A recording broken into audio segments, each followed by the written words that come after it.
गरीब दर्जी बहू की घास की साड़ी और घर। देखो शालिनी, मैंने साड़ी की फॉल लगा दी है और मैंने सूट की अच्छे से तुरपाई भी कर दी है।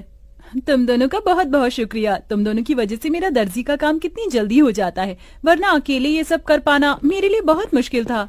बातें बाद में कर लेना, ये लो जल्दी से नींबू पानी पी लो। बाजार में तो नींबू के भाव चांदी के भाव जितने चल रहे हैं, तो तुमने ये नींबू पानी कैसे बनाया? वो पड़ोस वाली काकी है ना, उनकी नौकरानी आज नहीं आई थी, तो मैंने उनके घर के थोड़े बहुत काम कर दिए थे, इसलिए उन्होंने पैसों के बदले मुझे ये नींबू दे दिए। ये भगवान भी कैसे कैसे दिन दिखाता है। हम गरीबों को गर्मी के मौसम में नींबू पानी पीने के लिए भी हमें कितनी मेहनत करनी पड़ती है। अदिति की बात सुन बाकी बहुएं उदास हो जाती हैं। शालिनी इन सभी बहू में से सबसे बड़ी बहू थी जो दर्जी का काम करती थी। वहीं बाकी घर संभालने के साथ साथ शालिनी के दर्जी के काम में मदद भी किया करती थी। इन पांचों के पति सड़कों पर झाड़ू और मजदूरी करने का काम करते थे, जिससे ये मुश्किल से 2 वक्त की रोटी ही खा पाते थे। अरे वाह शीला, तुमने तो अपने घर का हुलिया ही बदल दिया। कितना सुंदर लग रहा है तुम्हारा घर। वो तो अच्छा लगेगा ही ना, पूरे 1 लाख रुपए जो लगाए हैं घर के रेनोवेशन और पेंट में। वैसे मेरे ख्याल से तुम पांचों को भी अपनी ये बाबा आदम के जमाने की गुफा को रेनोवेट करवाना चाहिए। न जाने इतनी गर्मी में तुम लोग इस गुफा जैसे घर में कैसे रहते हो। खिड़की दरवाजे तो ऐसे हैं कि अगर किसी का हाथ लग गया तो वहीं टूटकर गिर जाएंगे। पांचों बहू की घर की बेइज्जती करके घमंड दिखाते हुए शीला अपने घर के अंदर चली जाती है। अपने घर की इतनी बेइज्जती होता देख पांचों बहुओं को ही काफी दुख होता है। अरे बाप रे बाप, ऐसा लग रहा है कि धरती लोक पर नहीं बल्कि सूर्य ग्रह पर पहुंच गया हूँ। कितनी गर्मी है। इतनी गर्मी में गुफा में सोओगे तो गर्मी नहीं तो क्या ठंड लगेगी? क्या गुफा? और नहीं तो क्या, ये गुफा क्या आप लोगों को घर दिखाई देती है? शादी को इतना समय हो गया है लेकिन हम एक ढंग के किराए के मकान में भी नहीं रह सके। कभी कभी तो लगता है इस गुफा जैसे घर को छोड़कर जंगलों में चले जाऊं और वहीं रहूं। याशिका की बातें सुन सभी लोगों को इस बात का एहसास तो होता है, लेकिन अपनी गरीबी और लाचारी देखते हुए वो कुछ नहीं कहते और ऐसी ही गरीबी में उनके दिन बीतने लगते हैं। अमृता, अगर तुम न होती तो इतनी गर्मी में हमें ये ठंडा पानी पीना भी नसीब नहीं होता। जमीन ठंडी रहती है ना, इसलिए मैंने पानी के मटके रखना शुरू कर दिया था ताकि कड़ी से कड़ी गर्मी में भी हमें ठंडा पानी मिल सके। कल रात थोड़ी बहुत चैन की नींद नसीब हुई थी। वैसे ये कपड़ा गीला कर ओढ़ कर सोने का आइडिया सच में कमाल का निकला। अब तो मैं रोज ऐसे ही सोऊंगी। पांचों बहुएं हमेशा अपने ऐसे छोटे मोटे जुगाड़ से गर्मी से थोड़ा बहुत बैक लिया करती थीं। शालिनी देखो ना, मेरी साड़ी फिर से फट गई, इसे सिल दो। कितनी बार एक ही साड़ी को बार बार सिलकर पहनेंगे? जब से शादी हुई है तब से लेकर आज तक एक भी साड़ी नहीं पहनी है। वही 2-3 साड़ियों को सिल कर ही पहन रहे हैं। अदिति इतना बोल ही रही होती है कि तभी उन्हें बाहर से साड़ी वाले की आवाज आती है, जिसे सुन पांचों बहुएं जैसे ही बाहर आती हैं। अरे भाई साहब, ये नीली वाली साड़ी दिखाइए। अरे बहन जी, आप लोग वहाँ क्यों खड़ी हैं? देखिए मेरे पास एक से बढ़कर एक साड़ियाँ हैं, बनारसी, सूती, लखनवी, जरी वाली। बताइए कौन सी साड़ी दिखाऊं? अरे भाई साहब जी, आप किन से साड़ी लेने के लिए पूछ रहे हैं जो एक ही फटी हुई साड़ी को सिल कर पहनती हैं? इनकी एक सूती की साड़ी लेने की तो औकात नहीं है। ये क्या ही महंगी साड़ियां लेंगे।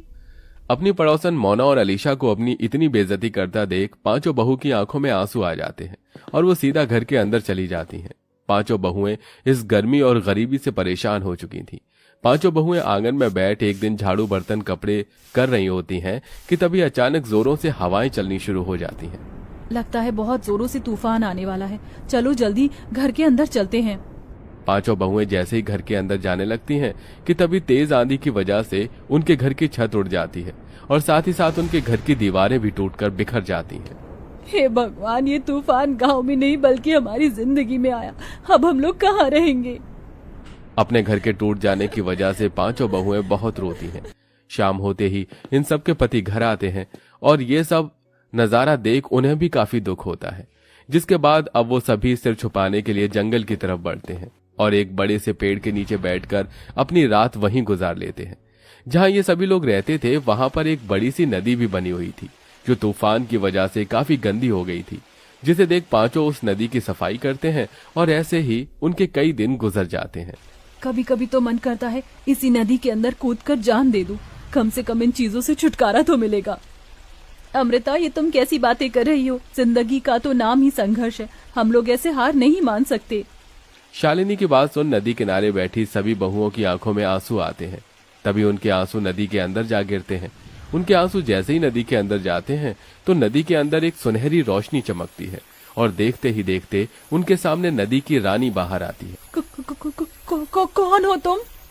मेरा नाम नंदिनी है और मैं इस नदी की रानी हूँ। तुम पांचों ने मेरी नदी को साफ किया, यहाँ आसपास सफाई रखी और आज तुम लोग बैठकर ऐसे रो रहे हो। बताओ, तुम लोग क्यों रो रहे हो? उस रानी की बात सुन सारी बहुएं उसे सारी बात बताती हैं, जिसे सुन वो रानी पांचों बहू को अपने साथ नदी के अंदर ले जाती है। उस नदी के अंदर की जमीन, मछली, घर सब कुछ घास का बना हुआ था। ये सब देख पांचों बहुएं बहुत हैरान होती हैं। ये सब हकीकत है या कोई सपना? ये सपना नहीं, हकीकत है। ये घास जादुई घास है जिसकी मदद से तुम लोग कुछ भी बना सकते हो और वो चीज बिल्कुल असली चीज की तरह ही काम करेगी। तुम लोग चाहो तो यहाँ से ढेर सारी जादुई घास ले जा सकते हो। नदी की रानी, आपका बहुत बहुत। पांचों बहुएं उस जादुई नदी के अंदर से ढेर सारी जादुई घास लेकर आती हैं और सबसे पहले उन जादुई घास से अपना घर बनाने लगती हैं। क्या इस घास से हम लोगों का घर बन पाएगा? ये मामूली नहीं, जादुई घास है। नदी की रानी ने कहा था कि इस घास से बनी हुई सभी चीज असली चीजों की तरह ही काम करती है। क्या पता ये घास का घर भी हमारा असली घर हो।